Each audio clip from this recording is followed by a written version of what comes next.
A few moments later.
Are you keeping some pets in my office, but soon gave up? You didn't have to do this. It's just not right to keep small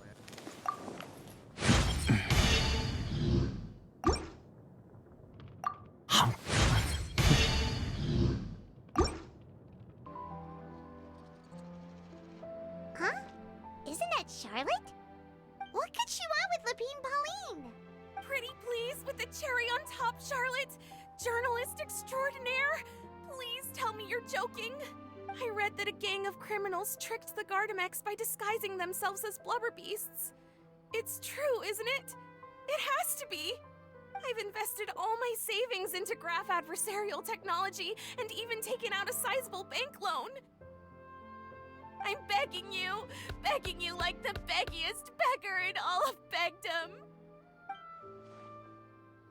Okay. I need you to calm down a little, Miss Lapine Pauline.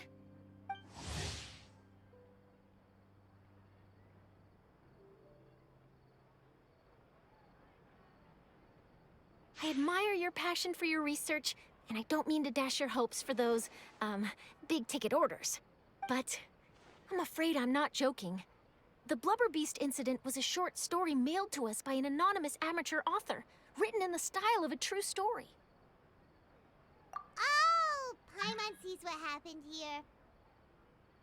Sounds like the report Lapine Pauline read in the Steambird wasn't in the news section after all. Funnily enough, I actually remember being in a meeting where the editing team was debating the potential risk of misleading the public with this story. They even went to Maison Gardiennage for advice. But to our surprise, they fully supported us printing it. They figured that the false intel would be a great way to dupe potential criminals into wearing ridiculous costumes when breaking the law. In truth, Gardamex are extremely sophisticated in their capabilities. They can identify criminals just as reliably as the best human guards, so a crude disguise isn't gonna get you far. If anything, it'll just make you stand out all the more. Since we ran that story, the Maison Gardiennage has made a slew of arrests, including, one phantom blubber beast, a titanic red-crowned finch, and a Spectre Man. So I knew this story had helped out law enforcement, but this is the first time I'm learning of an innocent citizen being deceived by it, and investing so much Mora for nothing. Uh-oh. So Lapine Pauline's whole research project is based on a fictional story? Which means we're not gonna get a big bonus after all. But more importantly, she's gonna lose everything she's invested. Traveler! Paimon! You're back! I was in the area taking some photos for a story when I got to talking to Miss Lapine Pauline about her research. She told me about your collaboration. She was hoping I could write an article to spread awareness about image recognition technology. She even paid me for the article and gave me one of her prototype devices before I could get a word in. I unfortunately had to dash her hopes, and I'm afraid all your hard work was in vain too. She's desperately trying to find a way to rescue the project and get you the Mora you're due. I've tried to let her down gently, but she's finding it all very hard to accept. This is a new situation for us, too. It's such a pity. It seems like the author was only trying to make the story interesting, and the Maison Gardiennage only had Fontaine's best interest in mind. Wait, Miss Lapine Pauline, what are you doing? I'm gonna pick a fight with a Gardamek, head to the opera at Biclez, and get a one-way ticket to the Fortress of Meropide. That way, I won't have to repay my debts. It's the only way I can afford to keep on living. Whoa, there's no need to go that far. I mean, come on, look at you. You wouldn't even dent the Gardamex armor.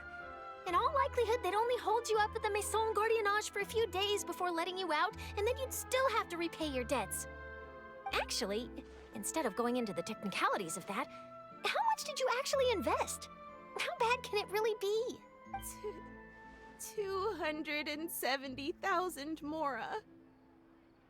Okay, well, escaping to the Fortress of Meropide over a sum like that seems like a last resort. Surely there must be other options. Not anymore.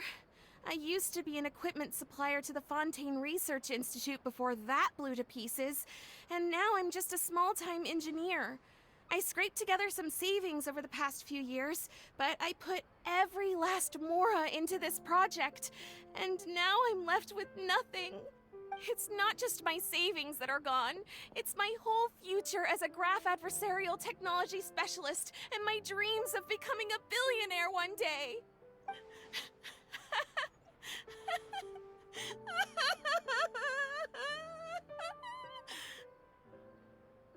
My life is over. Don't despair, Miss Lapine Pauline. I think I know a way for you to turn this around. This prototype you've given me, the camera lens for image recognition sample collection. It's really quite something. You said you designed it specifically for high-fidelity image capture and analysis, yes? The rapid focal length adjustment is a very useful function in its own right. It's sure to make many journalists' jobs much easier. In fact, I'd say it has the potential to revolutionize Fontaine's news media. So your research efforts thus far are by no means in vain. The technology you've developed may have many applications that you've never even considered. Really? Absolutely. I've been working as a journalist for the Steambird for a long time now. No one understands the issues we journalists face on a day-to-day basis better than me. So keep calm, take heart, and start thinking about mass production. In the meantime, I'll show your invention to all my colleagues to drum up interest in your product. I can't believe it! If this is true, then I can look into setting up a whole camera lens development pipeline. My big-ticket orders and billionaire aspirations are still in the cards. Maybe I should consider taking out another loan. That way, I can rapidly improve the lens production process, be the first to market, and prepare to battle for dominance in the camera industry. Come on!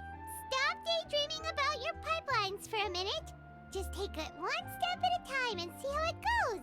There's no sense in putting all your eggs in one basket before things are even off the ground. And I can probably speak to some people I know and license my image recognition device to a workshop to raise some funds. I can't believe I didn't think of this sooner. There's no time to lose. I need to get to work. Early bird gets the worm. Can you believe her? She just ran off. Paimon's pretty sure our advice went in one ear and out the other. It's understandable. When inspiration and passion strike at the same time, it's all too easy to throw yourself headfirst into your work and forget about everyone around you. A lot of journalists are the same way when they're first starting out. But don't you worry. I'm gonna write an article on all this, and I'll be checking in on her regularly. Her research has the potential to benefit the entire journalistic community. I'll give her plenty of input to stop her from going down any rabbit holes, and make sure mass production of her lens can begin as soon as possible. It's reassuring to know that you'll be looking out for her, Charlotte.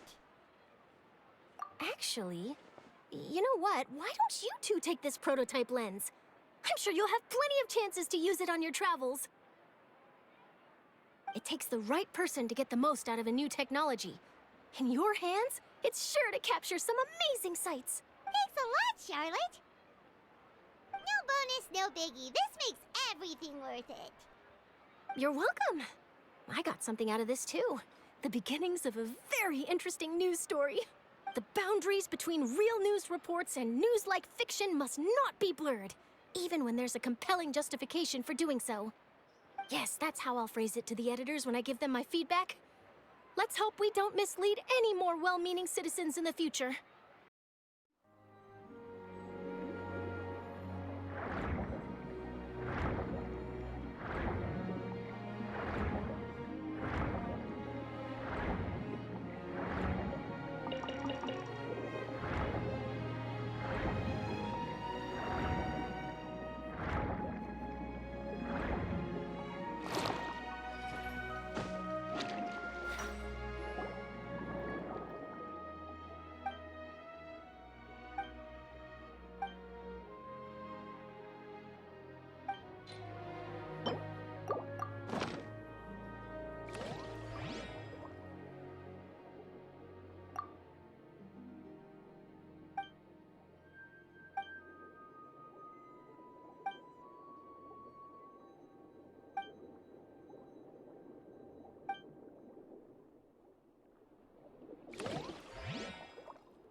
Say cheese!